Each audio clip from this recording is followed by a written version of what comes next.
हर हर महादेव दोस्तों। अभी शाम के 4 बजे हैं और हम निकल चुके हैं शिमला आईएसबीटी से श्रीखंड महादेव की ओर। 18,570 फीट की ऊंचाई, भक्ति से भरा रोमांच। ये यात्रा सिर्फ ट्रैक नहीं, ये है शिव में समर्पण और आत्मा की परीक्षा। हर कदम पर शिव नाम है, हर सांस में आस्था की गूंज। तो चलिए इस पवित्र यात्रा की शुरुआत करते हैं। जय श्रीखंड महादेव, जय भोलेनाथ। हर हर महादेव दोस्तों। अभी रात के 9 बज चुके हैं और हम आखिरकार पहुंच चुके हैं रामपुर। पर यहां से आगे जाने के लिए इस वक्त कोई बस उपलब्ध नहीं थी। थोड़ी देर की तलाश और इंतजार के बाद हमें एक गाड़ी मिल गई जो जा रही थी निर्मंड की ओर। रात के अंधेरे में पहाड़ियों के बीच से हमने एक लंबा और सर्पीला सफर तय किया और अब हम निर्मंड पहुंच चुके हैं। यहां का वातावरण शांत है, लेकिन आसपास जंगल का इलाका है। हम इस जगह से पूरी तरह अनजान हैं, इसलिए हमने एक दुकान के बाहर ही अपना कैंप लगा लिया है। अब कुछ देर विश्राम करेंगे ताकि सुबह नए जोश के साथ आगे की इस कठिन यात्रा को शुरू किया जा सके। आज सुबह हम बहुत जल्दी उठ गए थे। जैसे ही घड़ी ने 5 बजे का वक्त दिखाया, हमने अपनी यात्रा की शुरुआत कर दी। शुरुआत में हमने कुछ दूरी पैदल ही तय की। ठंडी हवा, सुबह की ताजगी और मन में शिव भक्ति का भाव लिए।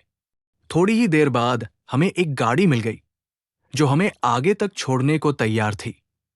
लेकिन यात्रा इतनी आसान कहाँ होती है। आगे रास्ता बंद मिला और हमें जाओ गांव से पहले ही उतरना पड़ा। अब फिर से हमें पैदल ही अपनी यात्रा जारी रखनी पड़ी। हर कदम पर एक नई परीक्षा, लेकिन हौसला मजबूत है क्योंकि मंजिल शिव के दर्शन है। सुबह के लगभग 8 बजे का समय था। हम जाओ गांव पहुंच चुके थे, जहां हमने हल्का फुल्का नाश्ता किया। आसपास का माहौल पूरी तरह भक्तिभाव से भरा हुआ था। कई यात्री अपने अपने बैकपैक्स कस रहे थे, कुछ तो पहले ही निकल चुके थे। हमने भी भगवान का नाम लिया और अपनी यात्रा के अगले पड़ाव की ओर बढ़ चले। कदमों में उत्साह था और दिल में शिव भक्ति का जज्बा। यहीं से शुरू होती है हमारी असली यात्रा। जब हम शिमला से निकले थे तो सिर्फ 2 दोस्त थे, मैं और मेरा साथी। लेकिन कहते हैं ना, रास्ते अपने मुसाफिर खुद चुन लेते हैं। रास्ते में हमें 2 और साथी मिल गए और अब हम चारों इस पवित्र यात्रा पर साथ हैं। आगे का सफर आसान नहीं था क्योंकि रास्ता पहाड़ी था, कहीं चढ़ाई, कहीं फिसलन। लेकिन हर कदम पर एक अलग ही अनुभव मिल रहा था। चारों तरफ फैली हरियाली, मानो प्रकृति खुद हमें आशीर्वाद दे रही हो। पास से बहता झरना, जिसकी कलकल करती ध्वनि हमारे कानों में शांति की गूंज भर रही थी। शिव की भक्ति और दोस्ती का साथ, यही हमारा हौसला बना।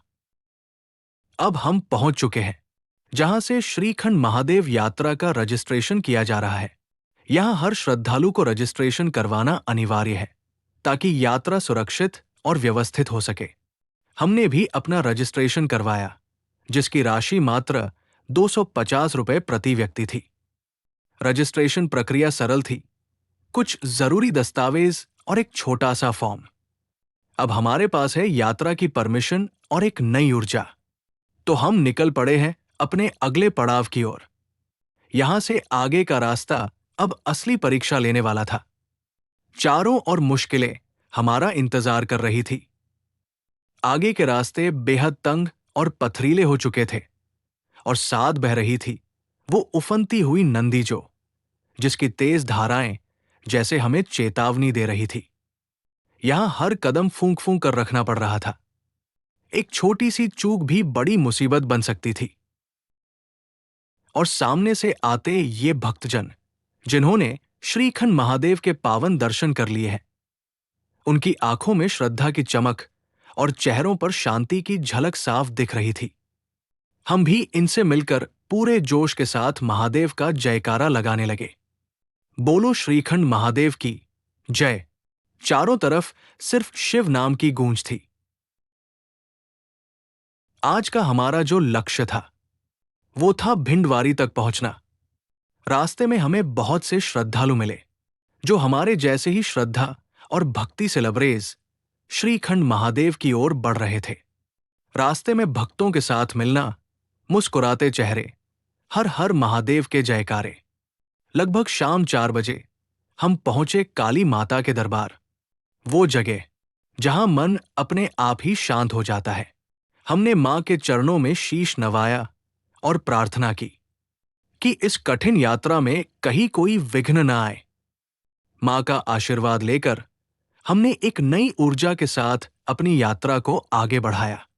यहां से जो चारों तरफ का नजारा है वो सच में देखने लायक है। नीला आसमान, हरे पहाड़ और ठंडी हवा में घुली भक्ति की महक। प्रकृति खुद जैसे भगवान शिव की आरती कर रही हो। करीब शाम के 9 बजे हम पहुंचे भिंडवारी।